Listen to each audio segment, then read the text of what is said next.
شريك له وأشهد أن محمدا عبده ورسوله أما بعد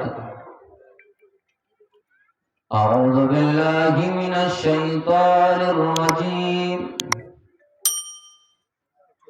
بسم الله الرحمن الرحيم يا أيها الذين آمنوا اتقوا الله حق تقاته ولا تموتن إلا وأنتم مسلمون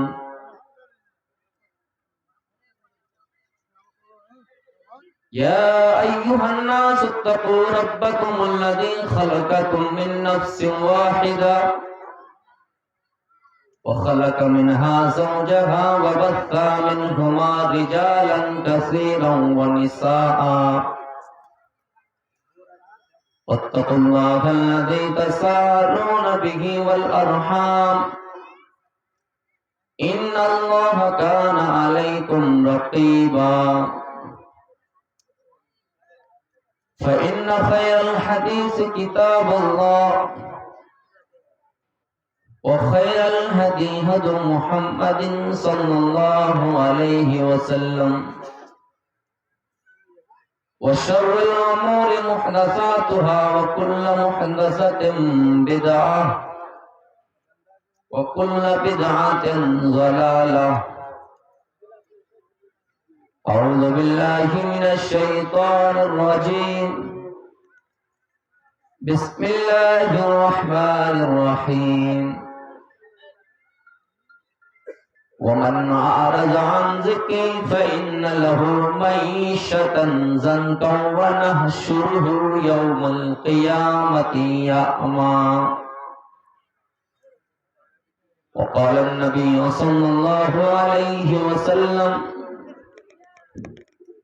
كن في الدنيا كأنك غريب أو عابر السبيل معزز علماء کرام، سامنے بیٹھے ہوئے عزیزوں بزرگوں، میرے دینی ملی بھائیوں،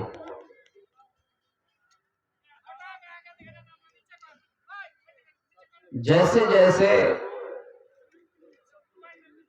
دن گزرتا ہے، مہینہ گزرتا ہے، سال گزرتا ہے، سمجھے کہ قیامت اتنا ہی قریب آ رہی ہے۔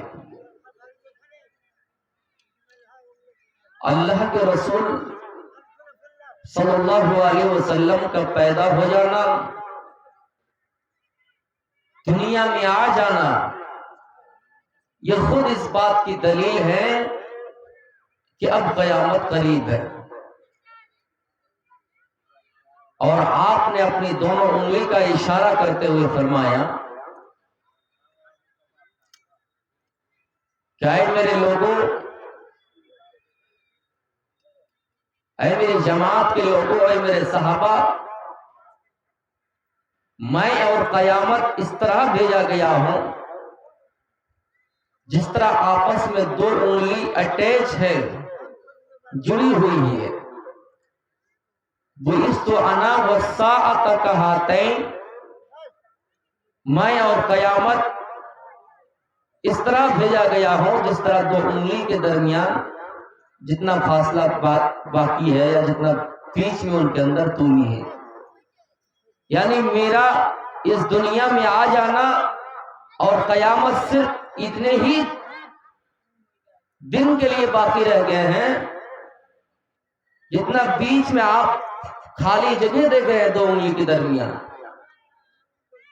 اور اس قیامت کے آنے سے پہلے پہلے آپ دیکھیں گے روئے زمین پہ کہ فتنہ برپا ہوگا، مال کا فتنہ ہوگا، کہیں پر عذاب آئے گا، کہیں پر اولاد کا فتنہ، کہیں پر کچھ، اور انہی فتنے کی طرف آپ نے اشارہ کرتے ہوئے فرمایا آپ ایک مرتبہ بارش کا ٹائم ہے، بارش کا موسم ہے، اپنے صحابہ کو لے کر مدینے کے کسی پہاڑ پر، مدینے کے کسی ٹیلے پہ چڑھ جاتے ہیں۔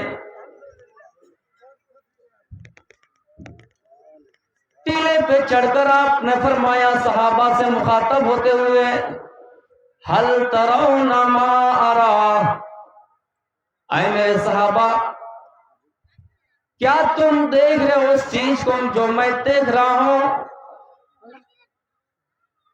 اے میرے صحابہ کیا تم دیکھ رہے ہو اس چیز کو جو میں دیکھ رہا ہوں؟ صحابہ نے کہا اللہ کے رسول نہیں نے، اے اللہ کے رسول آپ جو دیکھ رہے ہم نہیں دیکھ رہے ہیں۔ پھر آپ نے فرمایا اے میرے صحابہ میں عنقریب ایسے فتنوں کو دیکھ رہا ہوں جو بارش کے قطروں کی طرح تمہارے گھروں میں داخل ہونے والے ہیں۔ یہ جو ابھی بارش ہو رہی ہے اور بارش کی قطرے تمہارے گھروں میں داخل ہو رہے ہیں، بارش کی بوندیں تمہارے گھروں میں داخل ہو رہی ہے، جس طرح بارش کے قطروں سے بچنا مشکل ہے وہ تمہارے گھر میں داخل ہوں گے ہی، وہ تمہارے گھروں میں داخل ہوں گے ہی، اس کے قطروں سے بچنا تمہارے لیے مشکل ہے۔ اسی طرح میں عنقریب فتنے دیکھ رہا ہوں، وہ فتنہ بہت جلدی تمہارے گھروں میں آئیں گے اور بارش کے قطروں کی طرح تمہارے گھروں میں داخل ہوں گے۔ میرے پیارے ساتھیوں، اسی فتنے کے بارے میں آپ نے فرمایا اس فتنہ کے آنے سے پہلے تم نیک کام کر لینا، نیکیوں کی طرف جلدی کرنا، نماز کی طرف جلدی آنا۔ مسلم شریف کی حدیث ہے بادروا بالاعمال فتنا کقطع اللیل المظلم، اے لوگوں نیکیوں کی طرف جلدی کرو، نیکیاں کرنے میں جلدی رہو، آگے آگے رہو، نیکیوں کے کام میں جلدی کرو۔ اس فتنے کے آنے سے پہلے جو تاریک رات میں چھا جانے والے ہیں، جس طرح اندھیری رات میں ہم اور آپ کو کچھ نہیں دیکھ پاتے ہیں، ہمیں چاروں طرف اندھیرا ہی اندھیرا نظر آتا ہے اور ہم کچھ دیکھ نہیں پاتے ہیں، اسی طرح جب وہ فتنہ آ جائے گا تو ہمیں سب اندھیرا ہی اندھیرا لگے گا، سچائی کی راہ ہمیں دکھائی نہیں دیں گے، نماز کا طریقہ ہمیں دکھائی نہیں دے گا، ہمیں روزہ کرنا اچھا نہیں لگے گا، اس لیے کہ فتنہ آ جائے گا، اور وہ فتنہ آ جائے گا تو ہمیں صحیح اور برائی، صحیح اور غلط میں فرق کرنے کی تمیز نہیں ہوں گے۔ اس لیے میرے پیارے ساتھیوں، اس فتنے کے آنے سے پہلے آپ نے فرمایا بادروا بالاعمال، عمل کرنے میں جلدی کیا کرو۔ جب وہ فتنہ آ جائے گا، جس طرح اندھیری رات میں سب کچھ ہمیں دھندلا پن لگتا ہے، دیکھنے میں ہم صاف طور سے نہیں دیکھ پاتے ہیں، وہ فتنہ جب آئے گا تو ہمیں اور آپ کو پھر نماز سے مطلب نہیں ہوگا، ہمیں اور آپ کو روزے سے مطلب نہیں ہوگا۔ میرے بھائیوں، کوئی آدمی ابھی کتنا ہی خراب ہو، کوئی آدمی ابھی کتنا ہی کچھ ہو، لیکن وہ کسی کا صحیح طور سے انکار نہیں کر سکتا ہے، لیکن جب فتنہ وہ آ جائے گا تو ڈائریکٹلی وہ انکار کر دے گا اس کو۔ ایسا کس لیے ہوگا؟ یصبح الرجل مؤمنا ویمسی کافرا او یمسی مؤمنا ویصبح کافرا۔ ایمان کی گارنٹی 12 گھنٹے تک ہوں گے، 12 گھنٹے تک لوگ اپنے ایمان کی حفاظت نہیں کر سکیں گے۔ میرے پیارے ساتھیوں، آدمی صبح مومن ہوگا تو شام ہوتے ہوتے کافر ہو جائے گا، اور شام کو مومن ہوگا تو صبح ہوتے ہوتے کافر ہو جائے گا۔ یہ ایک انسان صبح کو نیت کرے گا، وضو بنائے گا، نماز پڑھے گا، اور نماز پڑھنے کے بعد نیت کرے گا کہ ہم دن میں جتنے اچھے اعمال کریں گے، مومن بن کے رہیں گے، ایمان والے بن کے رہیں گے، لیکن شام ہوتے ہوتے پھر اس کا دل بدل جائے گا، شام ہوتے ہوتے اپنے ایمان کو چینجنگ کر لے گا، اپنے دل کو چینجنگ کر لے گا، اپنا ارادہ بدل لے گا، اپنی نیتیں بدل لیں گے، یعنی صبح کو مومن ہوگا لیکن شام ہوتے ہوتے وہ کافر ہو جائے گا، یا پھر وہ شام کے وقت مسلمان ہو جائے گا، شام کے وقت وہ مومن ہوگا لیکن صبح ہوتے ہوتے وہ پھر کافر ہو جائے گا۔ ایسا کس لیے ہوگا؟ یہ سمجھ رہے ہیں کہ ہم اور آپ یہ سمجھ رہے ہیں کہ کوئی ڈنڈا چلائے گا اس لیے وہ کافر ہو جائے گا، یہ سمجھ رہے ہیں نہیں میرے بھائیو، یبیع دینہ بعرض من الدنیا، لوگ دنیا کے چند درہم و دینار کے خاطر، لوگ دنیا کے چند پیسوں کے خاطر، چند ٹکوں کے خاطر، چند روپیوں کے خاطر اپنے ایمان کا سودا کر لیں گے۔ آپ لوگ کام ختم ہے، پیچھے سے ڈسٹرب ہو رہا ہے، لیکن جو ہوا ہوا نہیں ہوا نہیں ہٹ جائیے، آپ لوگ چھوڑ دیجیے، وہاں سے ہٹیے۔ ایسا کس لیے ہوگا؟ لوگ دنیا کے چند درہم و دینار کے خاطر اپنے ایمان کا سودا کر لیں گے۔ بادروا بالاعمال فتنا کقطع اللیل المظلم، اس فتنے کے آنے سے پہلے نیکیاں کرنے میں جلدی کیا کرو۔ میرے بھائیو، جب وہ فتنہ آئے گا تو وہ فتنہ سب کے گھروں میں آئے گا، صرف خاص لوگوں کے گھروں میں نہیں آئے گا۔ قرآن نے اسی جملے کو، قرآن میں عرش والے نے اس جملے کو ریکارڈ کیا ہے، وَاتَّقُوا فِتْنَةً لَا تُصِيبَنَّ الَّذِينَ ظَلَمُوا مِنْكُمْ خَاصَّةً، اے لوگو اس فتنے سے ڈرو جو فتنہ صرف خاص لوگوں کے گھروں میں نہیں آئے گا۔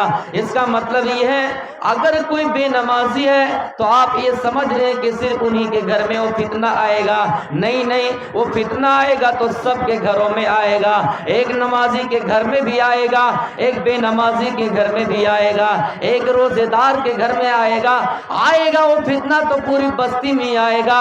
اس بستی میں نماز پڑھنے والے بھی رہیں گے، اس بستی میں چور بھی رہیں گے، اس بستی میں ڈکیت بھی رہیں گے، اس بستی میں ایماندار بھی رہیں گے، اس بستی میں بے ایمان بھی رہیں گے۔ وہ فتنہ آئے گا تو پورے محلے میں آئیں گے، وہ فتنہ آئے گا تو سب کے گھروں میں آئیں گے۔ اس لیے کہ وَاتَّقُوا فِتْنَةً لَا تُصِيبَنَّ الَّذِينَ ظَلَمُوا مِنْكُمْ خَاصَّةً، اس فتنے سے بچو جو صرف خاص لوگوں کے گھر میں نہیں آئے۔ میرے بھائیو، اس کا مطلب یہ ہے اگر کوئی مسلمان مارا جا رہا ہے یا کوئی بے قصور کو کوئی کہیں مارا جا رہا ہے اور ہم اور آپ اس کی مدد کرنے کی طاقت رکھتے ہیں، لیکن اگر نہیں کرتے ہیں، ہم ظالموں کے خلاف آواز نہیں اٹھاتے ہیں، ہم ظالموں سے مقابلہ نہیں کرتے ہیں، تو یہ بھی ایک طرح کی کمزوری ہے میرے پیارے ساتھیوں۔ اور اگر عذاب آ جائے تو ہم اس سے بچ نہیں سکتے ہیں، اس لیے کہا گیا لوگوں جہاں تک تم سے طاقت ہو، جہاں تک تم سے ہو سکے تم ظالموں سے مقابلہ کرو، یہ نہیں کہ ظالموں کو ڈھیل دیتے رہو، نہیں، اگر تمہارے پاس طاقت ہے تو تم ان سے لڑنے کی کوشش کرو، تم ان سے مقابلہ کرو، تاکہ جو بے قصور لوگ ہیں ان کو مارا جا رہا ہے وہ ان کو مارنے سے بچ جائیں۔ یا یہ بھی ہو سکتا ہے کہ آج اس کو مارا، کل ہو سکتا ہے دوسرے پر اٹیک نہ کرے، دوسروں پر حملہ نہ کرے، اس لیے اگر آپ کے پاس طاقت ہے تو آپ انہیں روکنے کی کوشش کیجئے، اگر آپ کے پاس طاقت ہے تو آپ انہیں روکنے کی کوشش کیجئے۔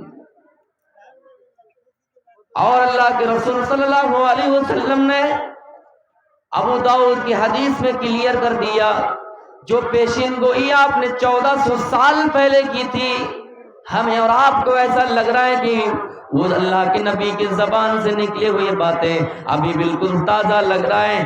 آپ نے فرمایا یوشک الامم ان تداعف علیکم کما تداعی الاکلۃ الی کسعتها، اے لوگوں، اے مسلمانوں، اے میرے صحابہ، دیکھنا ان قریب ایک ایسا زمانہ آئے گا، ان قریب ایک ایسا زمانہ آئے گا، تم ایک ایسے زمانہ دیکھو گے جس میں دنیا کی ساری قومیں تم پر ٹوٹ پڑیں گی، دنیا کی ساری قومیں مسلمانوں کے اوپر ٹوٹ پڑیں گی۔ دنیا میں آپس میں جتنے بھی لوگ ہیں مسلمان چھوڑ کر جتنے بھی قومیں سب آپس میں کمپٹیشن کریں گے، سب آپس میں مقابلہ کریں گے، مسلمانوں کو مارنے کے لیے، مسلمانوں کو ذلیل کرنے کے لیے، مسلمانوں کو پریشان کرنے کے لیے سب آپس میں کمپٹیشن کریں گے، مقابلہ کریں گے اور مسلمانوں سے لڑائی کریں گے، سب ٹوٹ پڑیں گے، ویسے ٹوٹ پڑیں گے جیسے کھانا کھانے والے دسترخوان پر ٹوٹ پڑتے ہیں۔ آپ کسی بھوج نالے میں دیکھے ہوں گے، کسی دعوت پارٹی میں دیکھے ہوں گے، جب لوگ کھانا کھانے جاتے ہیں، کچھ لوگ کھانا کھا رہے ہیں، کچھ لوگ کھڑے ہیں، کچھ لوگ انتظار کر رہے ہیں، جو کھا رہا ہے وہ بھی جلدی کر رہا ہے کہ جلدی جلدی کھا لو تاکہ جو لوگ کھڑے ہیں ان کو موقع مل جائے، اور جو کھڑے ہیں وہ یہ سوچ رہے ہیں کہ یہ کھانا کھا کر جلدی فارغ ہو جائیں تو ان کے بعد ہمارا نمبر آ جائے۔ میرے پیارے ساتھیوں، اور جیسے یہ کھانا کھا کر اٹھتے فارغ ہو تو یہ جلدی سے ہاتھ دھوئے یا نہ دھوئے بیٹھ جاتے ہیں، اس پیالے میں بیٹھ جاتے ہیں، اس دسترخوان میں بیٹھ جاتے ہیں۔ اسی طرح آپ نے کتنی بہترین مثال دی، اے میرے صحابہ، دنیا کی قومیں تم پر ٹوٹ پڑیں گی جیسے دسترخوان پر لوگ کھانا کھانے والے ٹوٹ پڑتے ہیں۔ فقال قائل، ایک صحابی کھڑے ہوئے اور فرمایا، اے اللہ کے رسول، نحن یومئذ ومن قلہ، کیا اس وقت ہماری تعداد کم ہوگی؟ کیا اس وقت ہماری تعداد کم ہوگی؟ آپ نے فرمایا نہیں نہیں، بل انتم یومئذ کثیر، نہیں نہیں، اس وقت تم بہت بھاری تعداد میں ہوں گے، تمہاری تعداد بہت زیادہ ہوں گی، تمہاری تعداد بہت زیادہ ہوں گی، لیکن ہاں سنو، وَلَٰكِنَّكُمْ غُثَاءٌ كَغُثَاءِ السَّيْلِ، لیکن تم سیلاب کے جھاگ کے مانند ہو جاؤ گے۔ سیلاب کے اوپر جو جھاگ ہوتے ہیں، سیلاب کے اوپر جو بلبلے ہوتے ہیں، آپ نے سیلاب کے ٹائم دیکھے ہوں گے، سیلاب کے موقع پہ دیکھے ہوں گے، پانی کے اوپر جو جھاگ ہوتے ہیں، پانی کے اوپر جو بلبلے ہوتے ہیں، اس کی کوئی ویلو نہیں۔ مسلمانوں، تمہاری اس وقت کوئی ویلو نہیں ہوگی، تمہاری اس وقت تمہاری حیثیت کچھ نہیں ہوگی، اور تمہارا روب و دبدبا کافروں کے دلوں سے نکال دیا جائے گا، اور ایک قسم کی کمزوری تمہارے دلوں میں اللہ رب العالمین ڈال دے گا۔ تمہارا رعب و دبدبا کافروں کے دلوں سے نکال دیا جائے گا۔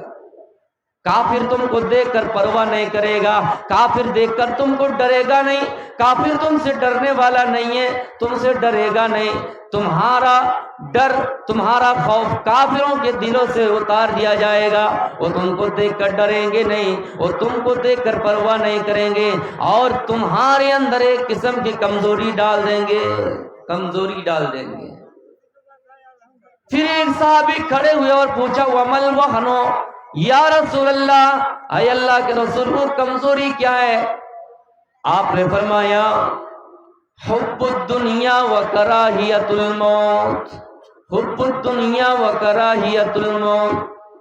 اے میرے صحابہ، وہ کمزوری یہ ہے کہ تم دنیا کی محبت، دنیا سے محبت کرنے لگو گے اور موت کو ناپسند کرنے لگو گے، یعنی تمہاری محبت دنیا سے ہو جائے گی اور موت کو ناپسند کرو گے، موت سے بھاگنے لگو گے، موت تمہیں دیکھ کر موت سے تمہیں ناپسند، یعنی موت کو تم ناپسند کرو گے اور دنیا سے محبت کرنے لگو گے۔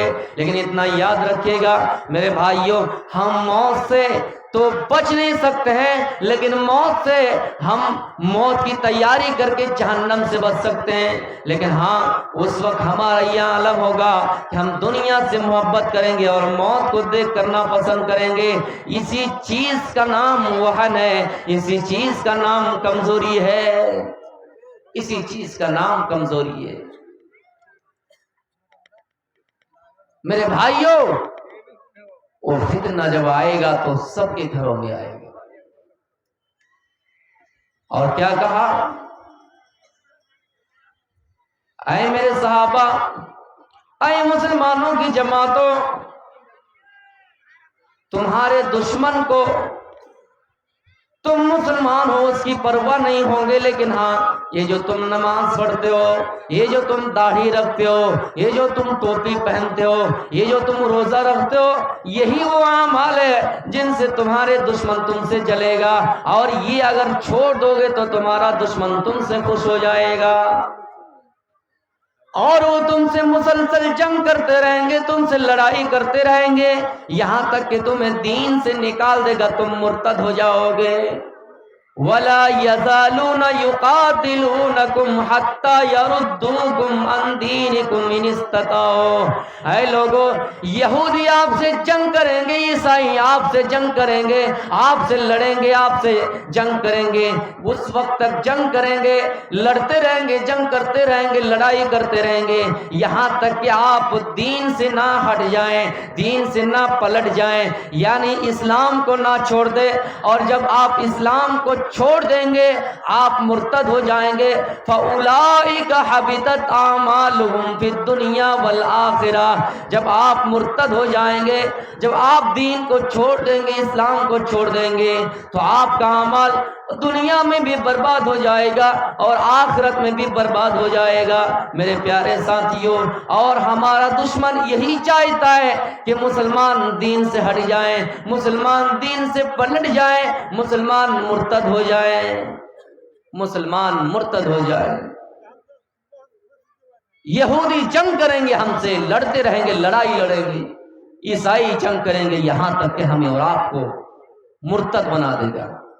مرتد کا مطلب یہ ہوتا ہے کہ اسلام کو چھوڑ کر دوسرا مذہب میں انٹری کر جانا، اسلام کو چھوڑ کر دوسرے مذہب میں پرویش کر جانا، دوسرے مذہب کو فالو کرنے لگنا۔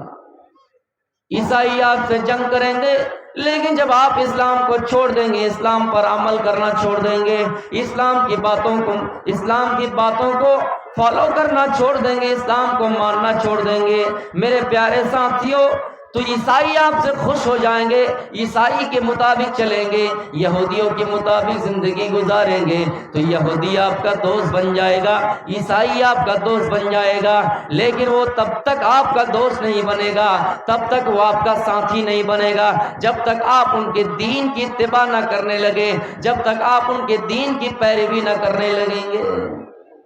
میرے پیارے ساتھیوں، وَلَا يَزَالُونَ يُقَاتِلُونَكُمْ حَتَّى يَرُدُّوكُمْ عَنْ دِينِكُمْ إِنِ اسْتَطَاعُوا۔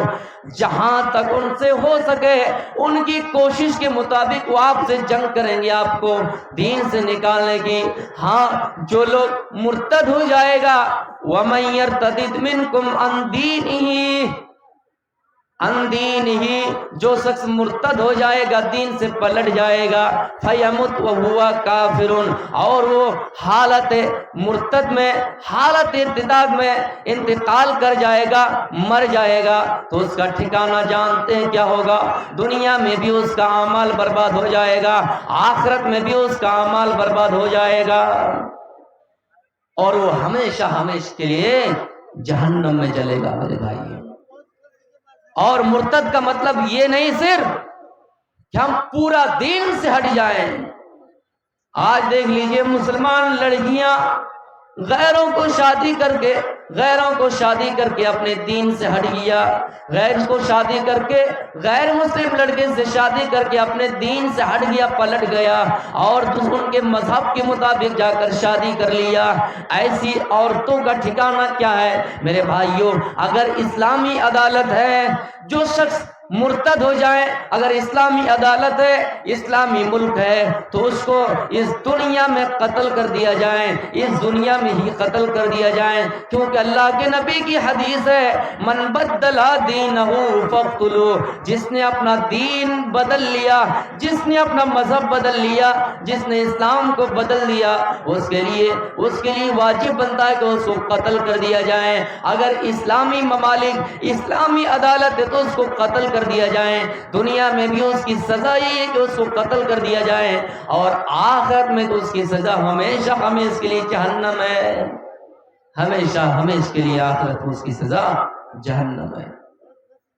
اب ہم سے غیر مسلم اعتراض کریں گے اسلام بڑا کٹر مذہب ہے، اسلام نے قتل کرنے کی بات کہی ہے، اسلام بڑا سخت دین ہے، اسلام میں جگہ جگہ پہ قتل کرنے کی دھمکیاں دی گئی ہے، سب کو آزادی ہے، سب اپنے مرضی کے مطابق جی سکتا ہے، لیکن اسلام نے قتل کرنے کی بات کہی ہے۔ میرے پیارے ساتھیوں، اسلام کے اندر ایک باؤنڈری ہے، اسلام کے اندر ایک سیما ہے، اسلام کے اندر ایک محدود لکیر ہے۔ جس طرح کھیل کے میدان میں اگر لکیر کو چھوڑ کے، لکیر پار کر کے اگر کوئی بال کو پکڑے، کیچ پکڑے، وہ چھکا مانا جائے گا، وہ آؤٹ نہیں ہوگا۔ اسی طرح میرے پیارے ساتھیوں، ہر چیز کی ایک لکیر ہے، ہر چیز کی ایک سیما ہے۔ اسلام تو یہ کہتا ہے کہ اگر اسلامی ممالک ہے اس میں اگر غیر مسلم رہتے تو آپ اس کو قتل نہیں کر سکتے۔ اسلام کے اندر تو یہ بھی ہے کہ جس طرح اگر آپ کسی جنگ کے میدان میں ہے، کسی جنگ کرنے کے لیے گئے ہیں، وہاں پر بھی سیما ہے، وہاں پر بھی باؤنڈری ہے، وہاں پر بھی ایک لیمٹ ہے کہ آپ کسی بچے کو قتل نہ کیجئے، آپ کسی بوڑھے کو قتل نہ کیجئے، آپ کسی عورت کو قتل نہ کیجئے۔ جو پھلدار درخت ہے اس کو نہ کاٹیے، نہ جلائیے میرے بھائیوں، اور جو جانور دودھ دینے والے جانور اپنے ضرورت سے زائد جانوروں کو ذبح نہ کیجئے۔ دنیا میں کوئی ایسی جنگ دکھا دو جس کے اندر یہ نیم بتائے گئے ہو، جس کے اندر یہ قانون بتائے گئے ہو، جس جنگ کے اندر یہ قانون ہو، جس جنگ کے اندر یہ نیم ہو میرے پیارے ساتھیوں۔ اور ہاں، اگر کسی مذہب کے اندر یہ نیم ہے تو اسلام کے اندر ہے، اس لیے اسلام کو بدنام نہ کیا جائے کہ اسلام نے قتل کرنے کی بات کہی ہے۔ اسلام میں 3 ہی ایسے مقام ہیں جس میں قتل کرنے کی بات کہی گئی ہے۔ لا یحل دم امرئ مسلم الا من ثلاث، اے لوگو 3 شخص کے علاوہ کسی اور کو قتل کرنے کی اجازت نہیں ہے، مسلمان کا خون حلال نہیں ہے۔ لیکن ہاں 3 ایسے مواقع ہیں، 3 قسم کے لوگ ایسے ہیں جن کو قتل کرنا جائز ہے۔ اگر کوئی شادی شدہ عورت ہے، شادی شدہ مرد ہے، الطیب الزانی، تو اس کو قتل کر دیا جائے۔ شادی شدہ ہے اس کے باوجود بھی زنا کرتا ہے تو اس کو قتل کرنے کی اجازت ہے۔ اور اگر کوئی دین سے پلٹ جائے تو اس کو قتل کرنے کی اجازت ہے۔ اور تیسرے قسم کے لوگ وہ ہوں گے جنہوں نے کسی کو قتل کر دیا تو اس کے قتل کے بدلے میں اس کو قتل کرنا جائز ہے، اس کے علاوہ کسی کا خون بہانا جائز نہیں ہے۔ لیکن اسلام کو یہ کہنے والوں کہ اسلام میں صرف قتل کی بات کہی ہے، اسلام میں گردن اڑانے کی بات کہی ہے۔ میرے پیارے ساتھیوں، 3 قسم کے لوگ ایسے ہیں جن کو قتل کرنے کی اجازت ہے، اس کے علاوہ کسی مسلمان کا خون بہانا جائز نہیں ہے۔ آپ کو ایک چیز بتاؤں، ایک بہت بڑا دشمن تھا ثمامہ ابن اسال، اور کئی ایک جگہ میں اس واقعے کو بیان کیا ہوں، یہاں بھی کر دیتا ہوں۔ اتنا بڑا دشمن، لوگ کہتے ہیں کہ اسلام بڑا سخت مذہب ہے، سخت دین ہے، اسلام میں قتل کرنے کی بات کہی گئی ہے۔ ثمامہ ابن اسال بہت بڑا دشمن ہے، بہت بڑا دشمن ہے، اللہ کے رسول کو قتل کرنے کی تلاش میں رہا کرتے تھے، اللہ کے رسول کو قتل کرنے کی تلاش میں رہا کرتے تھے، صحابہ کرام کو گالی دیا کرتے تھے۔ ایک دن ایسا ہوا، ثمامہ ابن اسال پکڑا گیا، اریسٹ کر لیا گیا، آپ کو خبر ہوئی، آپ نے فرمایا ثمامہ ابن اسال کو مسجد نبوی کے ستون سے باندھ دو۔ مسجد نبوی کے ستون سے اس کو باندھ دیا گیا، اور آپ ثمامہ ابن اسال کے پاس آئے اور کہا ثمامہ ابن اسال ما عندک یا ثمامہ، اے ثمامہ کیا حال ہے؟ ثمامہ نے جواب دیا ان تقتل تقتل زاد من، ان تقتل تقتل زاد من، وان تنعم تنعم علی شاکر۔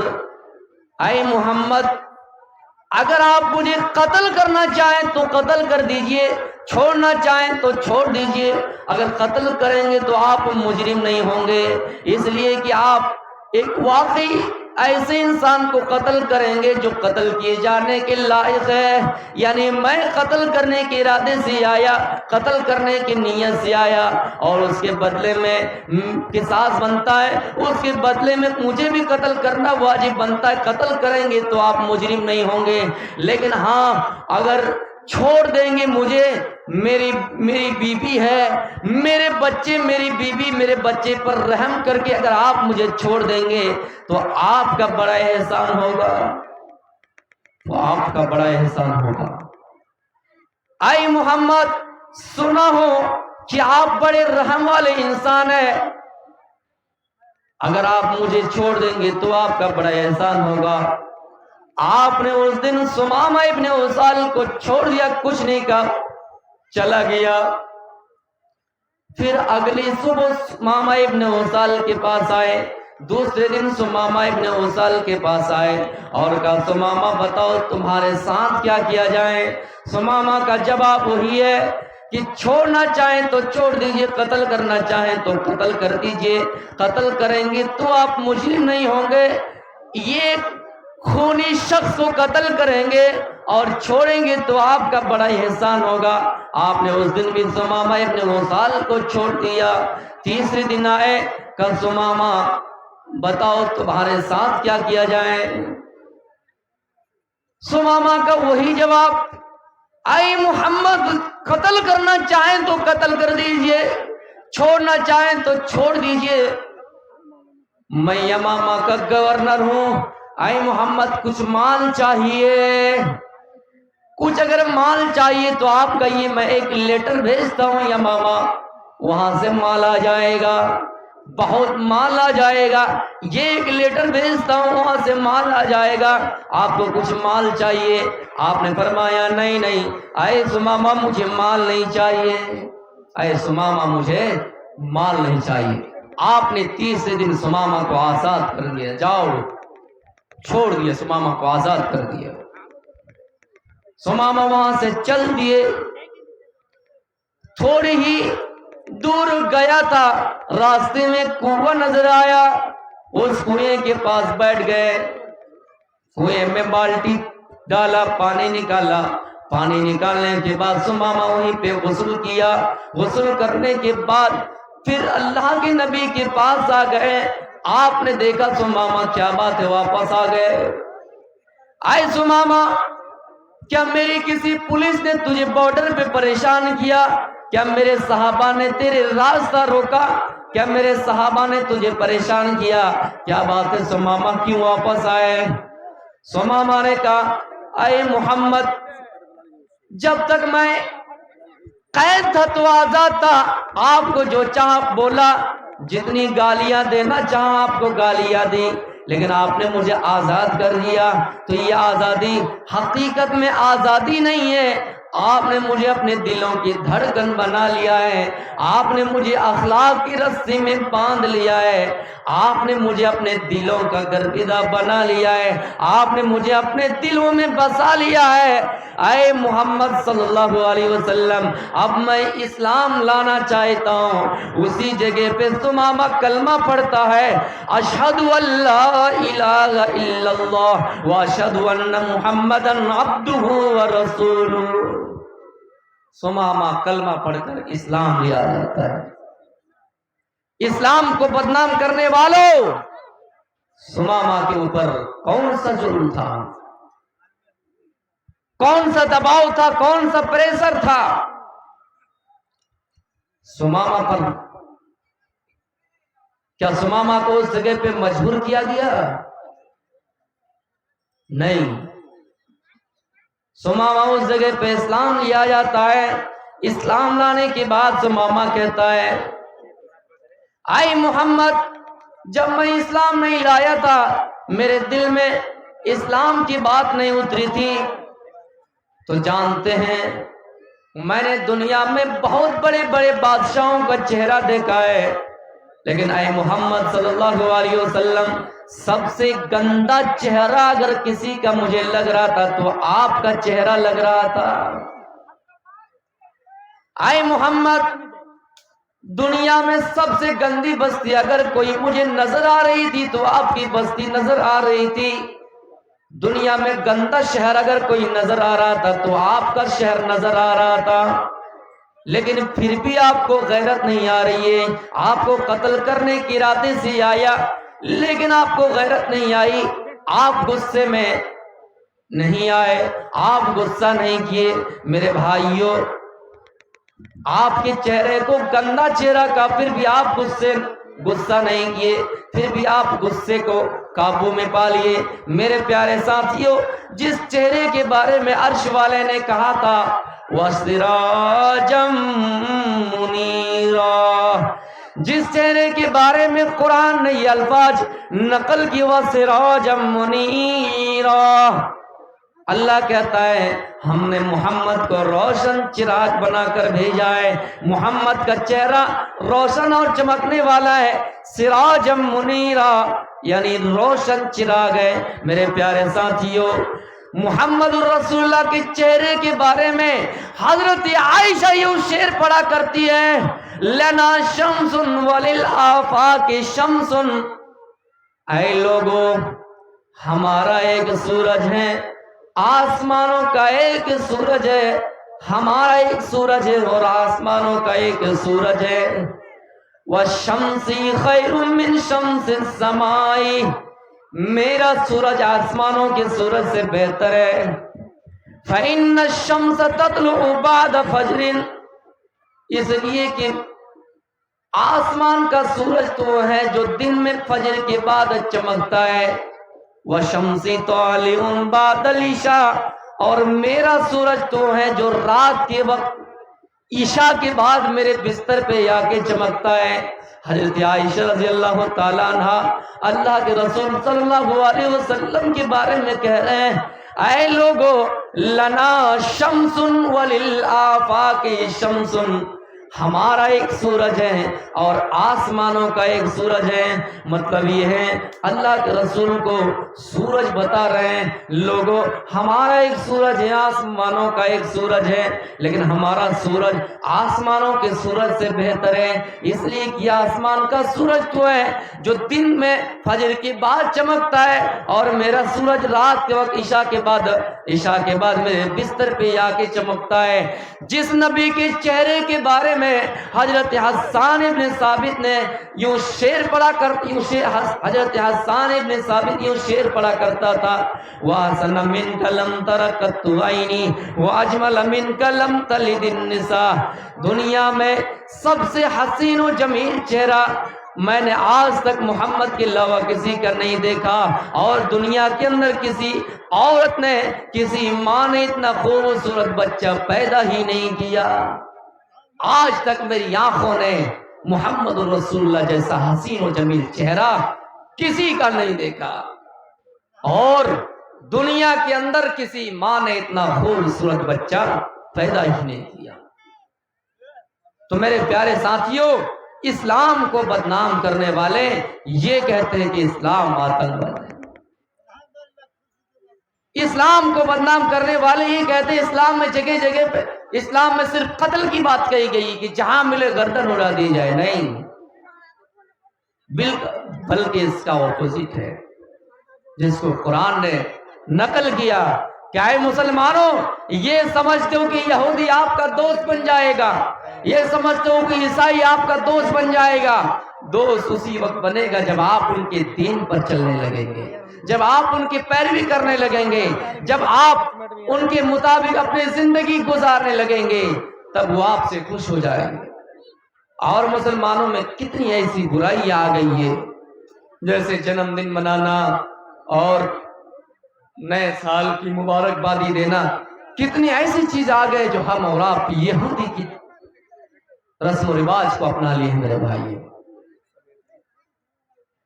تو میرے پیارے ساتھیوں, میں یہ بتا رہا تھا جو مرتد ہو جائے گا, اسلام کو چھوڑ دے گا, وہ اللہ کا کچھ نہیں بگاڑ سکتا. یہی واقعہ بیان کر کے میں اپنی تقریر کو ختم کروں گا.